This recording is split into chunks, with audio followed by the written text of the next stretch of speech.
Hello, and welcome to another episode of Inside My Head with Me Lectures podcast. Before we get into today's episode, I want to talk about two things. First off, I really hope you're able to appreciate a difference in the audio because I've got a tiny, cute mic and I'm obsessed with it. And that is one of the reasons I kept postponing recording this episode because I wanted to do it with the mic when it arrived. So do let me know in the comments below if you feel a difference. And second off, as I talk about comments, is that I've started to upload my podcast audios over on YouTube. I don't have any videos that I'm attaching as of now. I just have posted the audio with images. But I feel like over there on YouTube, we could interact in the comments below and also reach a wider audience, if that makes sense. I haven't uploaded the entire thing yet. I'm done with like 3, 4 episodes because apparently posting on YouTube takes so much of your phone space and time. I'll be done in a couple of days, I hope. That is all with the updates. Now let's get into the episode. Today I'm going to be talking about something, a feeling, a thought that keeps lurking in the back of my mind for so long. But with my exams fast approaching, it started to become a much louder noise. It's about the feeling of not being good enough. Imagine you're sitting in a table with your friends and you're talking about something very superficial. A deep discussion, nothing important, just something that's currently happening. A trend, a reel, a person, some random update, you're not aware of it. So can't really contribute. And even though it's such a small thing, something you don't even need to know, it still turns into this thought. If I can't contribute to this conversation, maybe I'm just not good enough. This is something you come across almost every day near in medicine. And I'm not saying that this is limited to medicine. I'm just talking about the world that I know up close. There's always so much to know, so much to study, so much you feel like you're already supposed to have understood. And because of that, no matter how much you learn, it still feels like you're behind. Everyone else seems ahead. And people being ahead isn't the problem.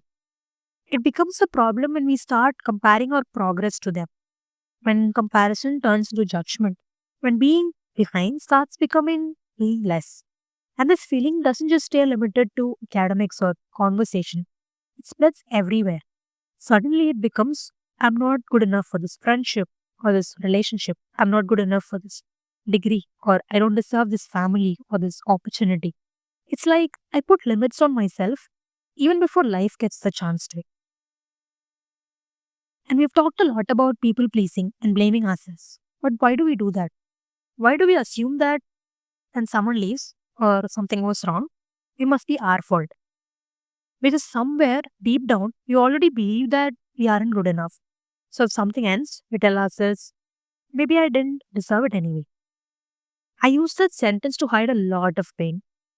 And when you keep repeating something to yourself for years, your mind starts to believe it. It becomes your baseline.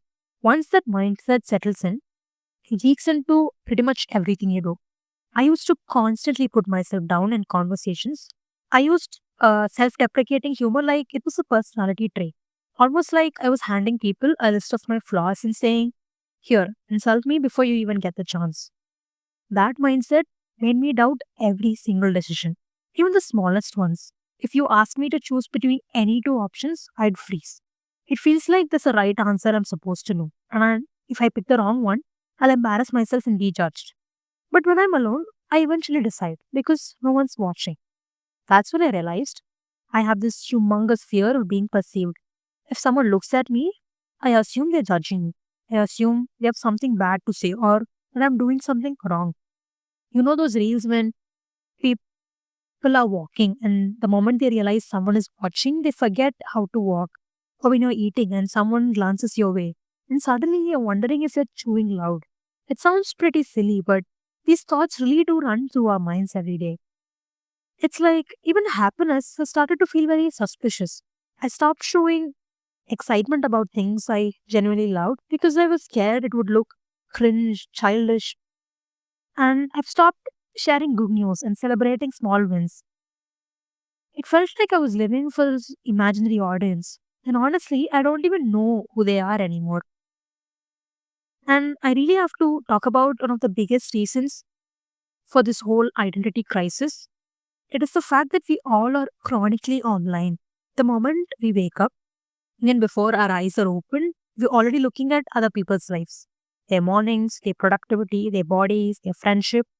And yes, we do compare ourselves to people in real life too. But at least here, you see the whole picture. On social media, you're comparing your full unedited life to someone else's highlights. Even the vulnerable moments are edited, planned, and recorded. I don't even get a chance to feel human before comparison starts. Before I think I'm alive today, the thought is already I'm behind. And then throughout the day, my decisions and my thoughts, everything is shaped by this invisible pressure of what I've already consumed online. No wonder we feel lost. No wonder our identity feels scattered. And this comparison doesn't just stop at productivity or success, it shows up in our own body too.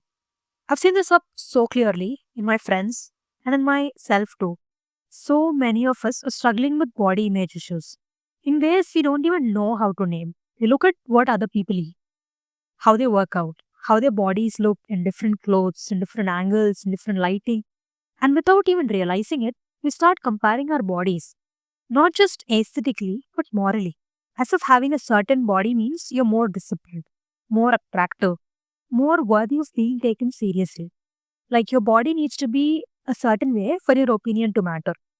And that's when it gets really painful because the body I was born in, the body that carries me through every single day, suddenly feels like it's not enough. Not thin enough, not toned enough, just not good enough. It starts feeling like I need to change my body before I'm allowed to exist fully, before I could speak confidently. And slowly, this has spread beyond just how I look. It creeps into my choices, my preferences. I start wondering, do I actually think this or did I learn to think this because it's more acceptable? Because it fits better into what people expect from me. I don't even know which thoughts are mine anymore and which ones I picked up from watching everyone else. And that realization is super scary. That's when it hit me. I wasn't just insecure or overthinking, I was lost. Lost in comparison, lost in other people's expectation, lost in a version of myself I created just to avoid being judged. And the scariest part was realizing I didn't even recognize myself anymore. I couldn't tell what I genuinely believed in and what I had borrowed out of fear, out of wanting to belong. Maybe being good enough was never the truth. It was just a belief I picked up from comparison and pressure, from watching everyone else look like they had it figured out. And maybe the goal was never to erase that belief overnight. I don't belong. I need to be different to be accepted.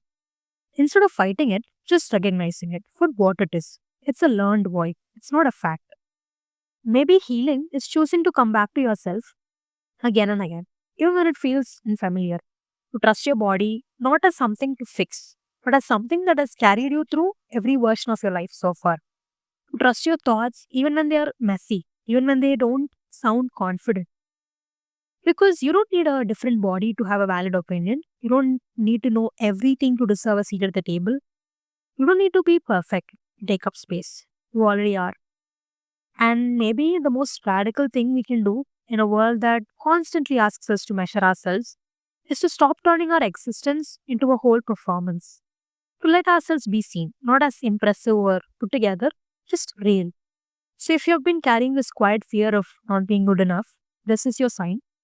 You don't need to become someone else to be worthy. You were never behind. You were just learning how to come home to yourself. That is all for today's episode. Thank you so much for tuning in. Until next time, this is me